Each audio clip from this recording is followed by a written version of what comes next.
안녕하세요. 이번 영상에서는 2020년 시행된 2021학년도 고3 수능 국어 독서에 대해서 보도록 할 거예요. 첫 번째 지문인 18세기 북학파의 북학론, 18세기 후반 청의 사회경제적 현실에 대해서 볼게요. 가, 나로 묶어서 나오는 지문 역시 출제됐죠. 새로운 교육과정에 주제 통합적 독서가 들어가서 아마 이런 유형의 문제는 다음 모의평가나 수능에도 또 출제될 거예요. 그냥 단일 지문보다는 지문이 긴 편이고 두 개의 지문이라는 것 때문에 어렵게 느껴질 텐데 일단 이 지문 둘 다 쉬운 편이었어요. 어려운 용어도 안 나오고 북학이라는 거 우리 수업 시간에 들어봤잖아요. 따라서 지문을 간단하게 살펴보고 변형 문제를 한 문제 풀어볼 거예요. 우선 가를 보겠습니다. 청의 문물 제도를 수용하자는 북학론을 북학파가 주장했는데 이들의 개인적인 학문 성향과 관심이 다르니까 주목한 영역도 서로 달라서 이들의 북학론도 차이를 보였대요. 그게 바로 박제가와 이덕무의 연행록에서 나타납니다. 그러면 이제 박제가와 이덕무의 북학론에 대해서 나오겠죠.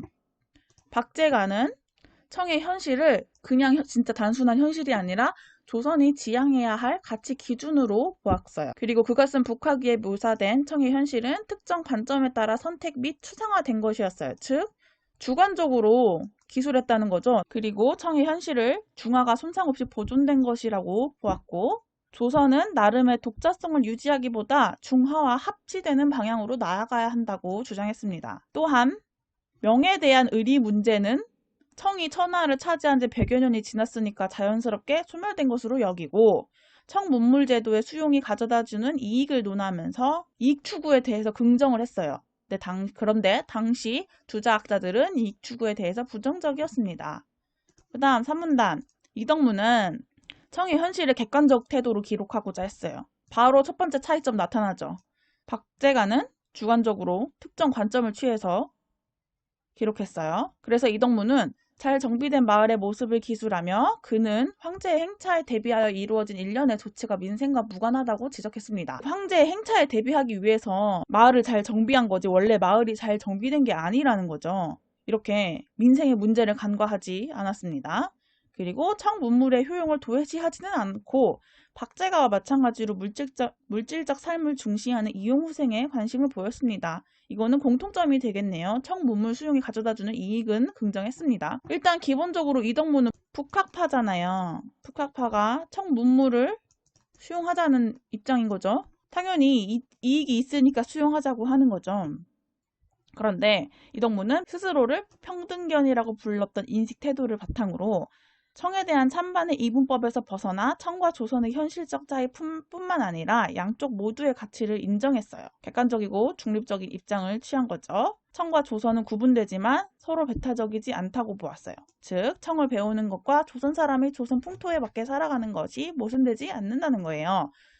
여기서 또 두 번째 차이가 나타나죠. 아까 전에 박제가는 조선의 독자성을 유지하기보다는 청과 합치되어야 된다라고 말했는데 이덕무는 청을 배우면서 조선 사람이 조선 풍토에 맞게 살아가는 것, 즉 조선의 독자성을 유지하는 것은 공존할 수 있다 이런 입장인 거죠. 하지만 그는 중국인들의 외양이 만주족처럼 변화된 것을 보고 비통한 감정을 토로하며 중화의 중심이라 여겼던 명에 대한 의리를 중시하는 등 자신이 제시한 인식 태도에서 벗어나는 모습을 보이기도 하였다.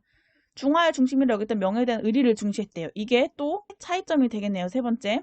아까 전에 박제가는 명에 대한 의리 문제는 청이 천하를 차지한 지 100여 년이 지나서 자연스럽게 소멸된 것으로 여겼다고 했죠. 박제가에게 중화는 청인 거고 청무에게 중화는 명인 거죠. 여기 나와 있잖아요. 중화의 중심이라 여겼던 명.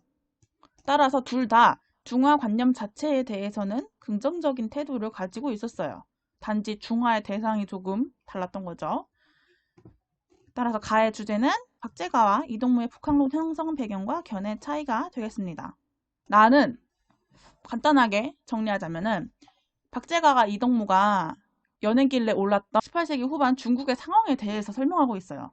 18세기 후반 중국은 경제 발전이 정점에 달아 있었는데 대외 무역의 발전과 은의 유입이 이러한 경제 발전에 영향을 줬어요. 그러나 이러한 경제적 번영은 지속되지 않았고 19세기에 접어들 무렵부터 심각한 내외의 위기에 직면해 급속한 하락의 시대를 겪게 된대요. 북학파들이 연행을 했던 18세기 후반에도 이미 위기의 징후들이 나타나고 있었습니다. 급격한 인구 증가로 인한 여러 문제들이 있었는데 이러한 노력에도 해결되지 않았대요.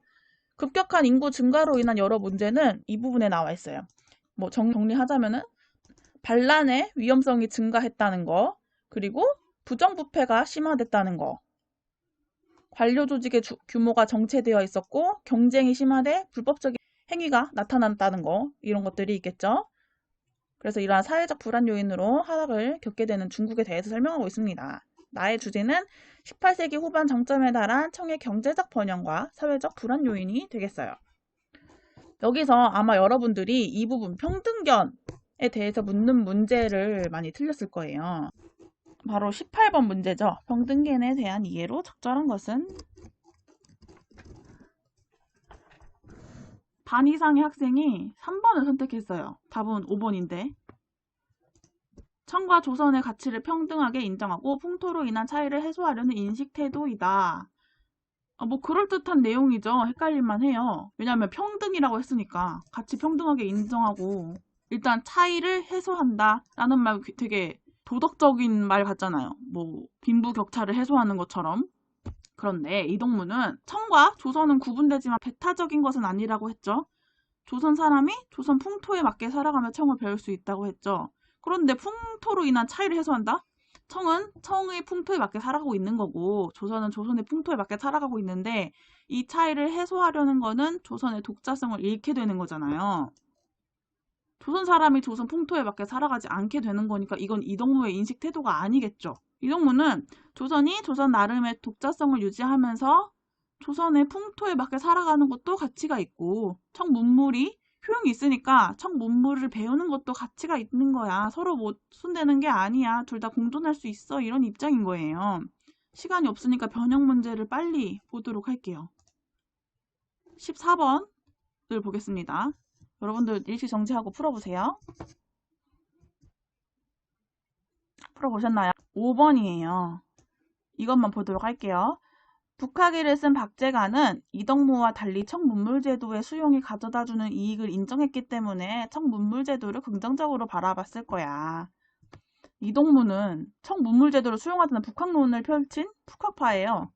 근거 문장을 찾아보면은 여기 있죠? 청문물의 효용을 도외시하지 않고 물질적 삶을 박제가와 마찬가지로 이런 뭐 이용 후생에 관심을 보였다. 따라서 박제가는 이동무와 달리 청문물제도의 수용이 가져다주는 이익을 인정했다는 말이 틀렸네요. 지금까지 2021학년도 고3 수능 국어 독서 18세기 북학파와 북학론, 18세기 후반 청의 사회경제적 현실에 대해서 살펴봤어요.